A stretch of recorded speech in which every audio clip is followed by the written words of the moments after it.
What's your emergency, please?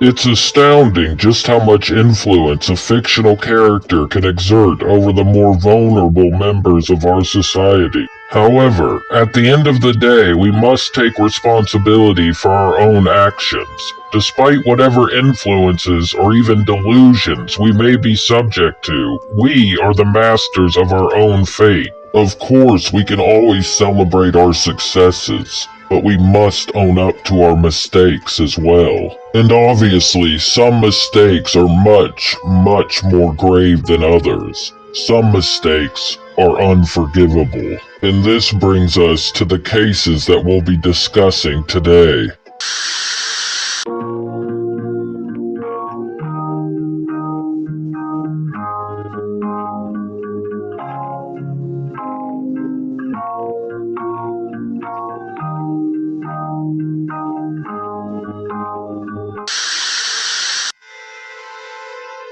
Our story begins, as stories so often do, with a child.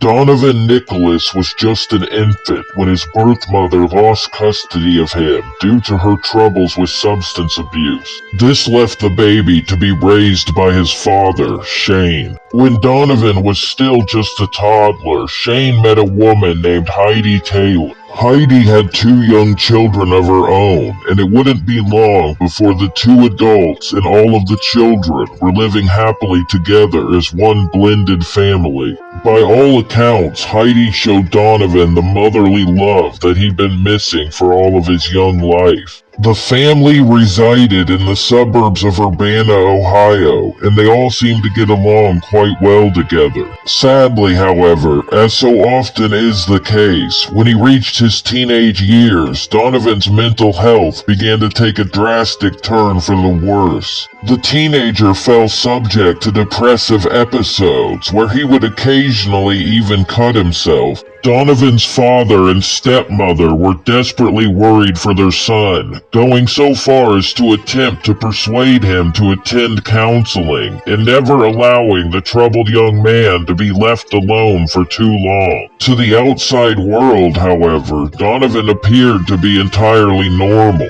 Yes, he was shy and quiet, but not necessarily to an unusual degree. By this time, the other children had moved out of the family home, leaving the depressed Donovan alone with his parents. And unfortunately, nobody knew the true depths to which Donovan's mental health was sinking. In fact, the teenager was quickly becoming obsessed with homicidal fantasies. In particular, the boy was fascinated with the online horror figure known as Jeff the Killer. Jeff is a popular creepypasta of an adolescent serial killer who was horribly disfigured after being set on fire when he was young. Over time, Donovan became utterly fixated upon this character, which brings us along to April of the year 2017. Heidi discovered that Donovan had been exchanging inappropriate text messages with his long-distance girlfriend.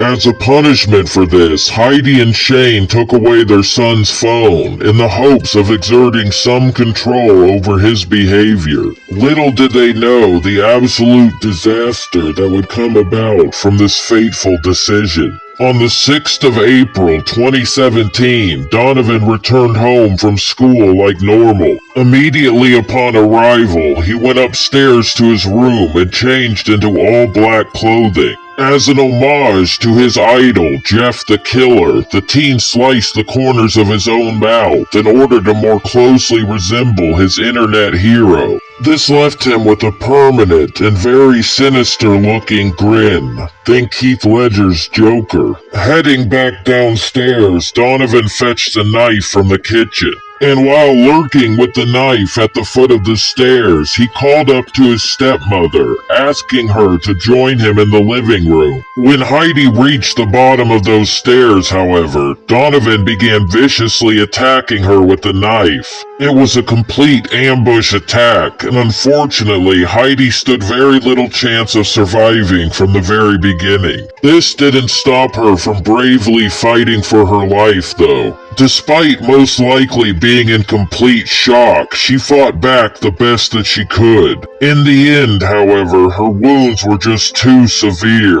She managed to make it as far as the kitchen before collapsing. At this point, Donovan felt certain that his stepmother was dead, or at least dying. Heidi still had some fight left in her, however. As Donovan helped himself to a glass of water, Heidi made a run for it, desperately trying to get back upstairs to the phone and call for help. Sadly, though, she would never make it. Hot on her heels, Donovan pursued her, following his stepmother into the bedroom. At this point, he abandoned the blade, instead taking up his father's 9mm handgun from the bedside table. Coldly, the teenager loaded the gun and then aimed it, firing a single shot into Heidi's head and killing her instantly. It was only at this moment that Donovan became aware of the fact that he'd accidentally stabbed himself in the leg with the butcher knife during the struggle. So Donovan left his weapons in the bedroom and took the phone to the kitchen. Once there, while seated upon the floor, he dialed 911. What you're about to hear is the recording of that very call. 911, where's your emergency? It's Clark County with the transfer. He's at 40 Valley Pike, sir. Go ahead. I just killed my mother. And What happened, sir? I just killed my mother, and I need to go to the hospital.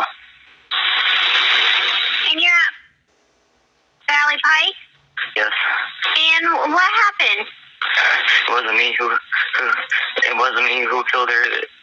It was Jeff. What happened? Who did it? Jeff. Yeah. I'm sorry, this is becoming really hard to explain, but I kind of have another person inside me. Like, Okay, are you okay? no, I stabbed myself.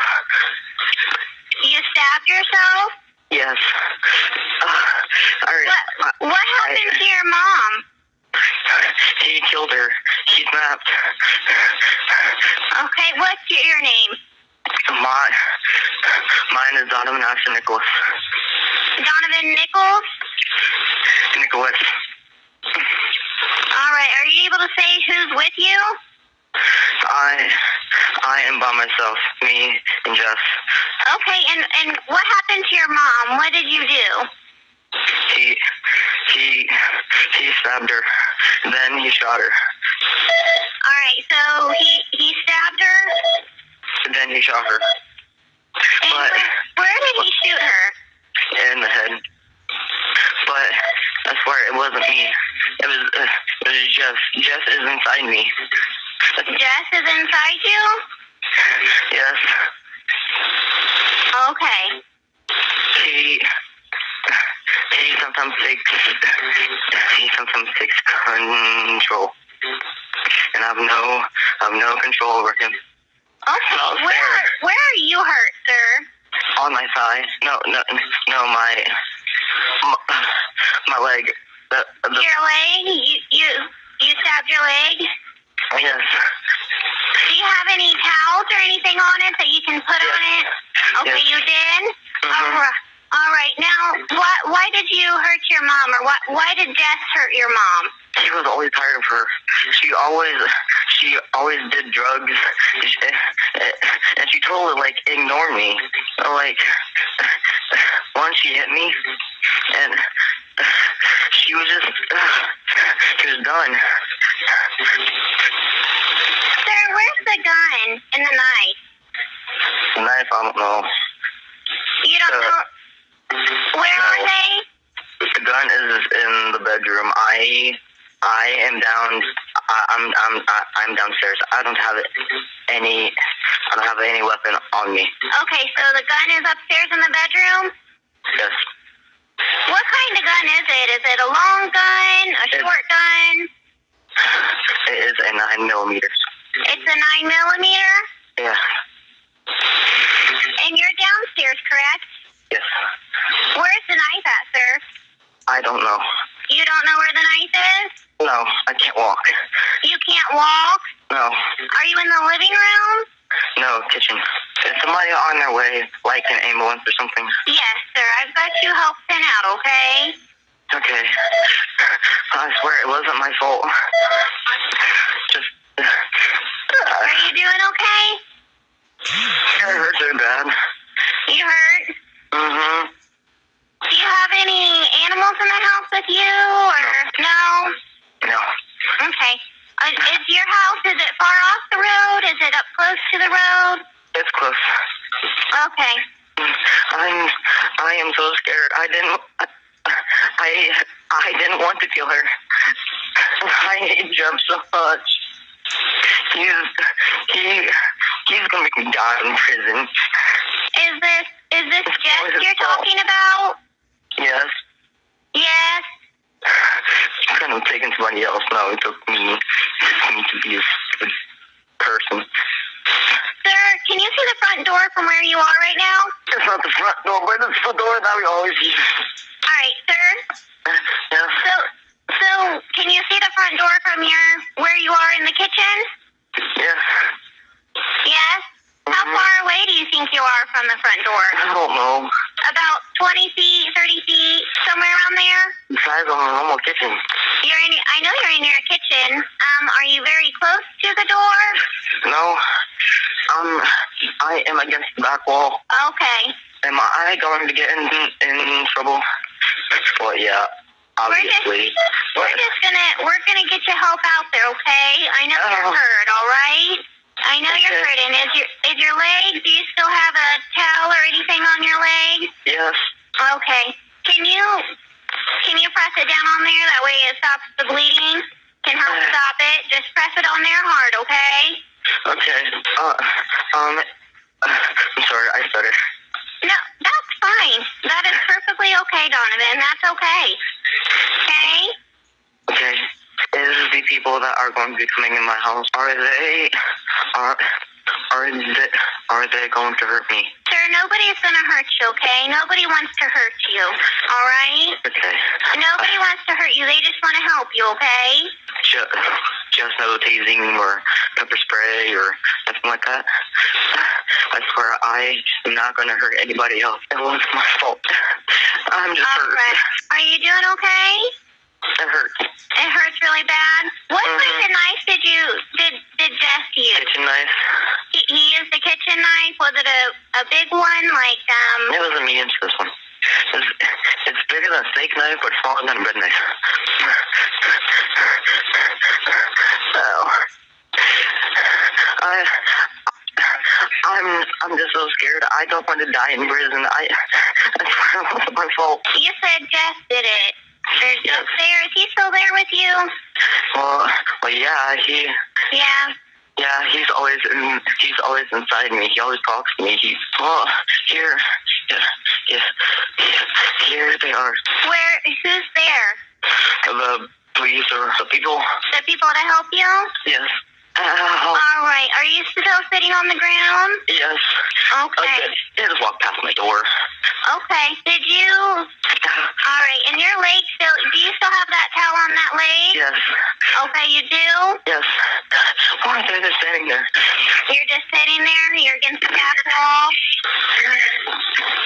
Are you okay, Donovan? You okay? Anybody else here? Oh no. He's green. Okay, put your hands on your back. Okay.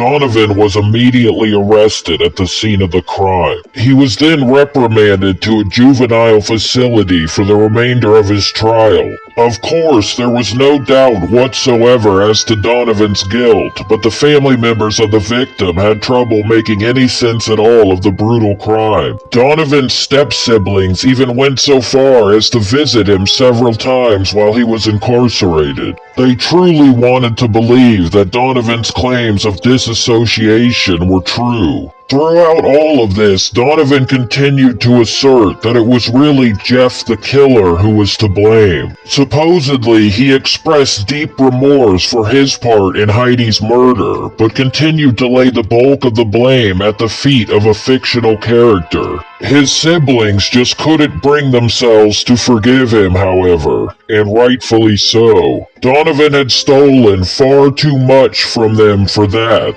On the other hand, Donovan's father, Shane, truly believed that his son was mentally ill. To that effect, Donovan was assessed by 3 different psychologists. These doctors concluded that Donovan showed no signs of dissociative identity disorder and was legally sane at the time of the murder, although 2 of them did conclude that the teen suffered from some mental health issues, but they couldn't agree upon any specific diagnosis. In June of the year 2018, just mere days after Donovan turned 16, he was convicted as an adult of aggravated murder and sentenced to life in prison. He would have been eligible for parole only after 28 long years. So, happy ending, right? Justice was done in the end? Well, not quite. Just this past summer, upon turning 21 years old, Donovan was suddenly released. In a narrow 3-4 decision, the High Court agreed that Donovan deserved a second chance at life. But what do you think? Personally, I believe that Donovan played the system from the very beginning. And sadly, the system fell for it. Heidi Taylor deserves real justice.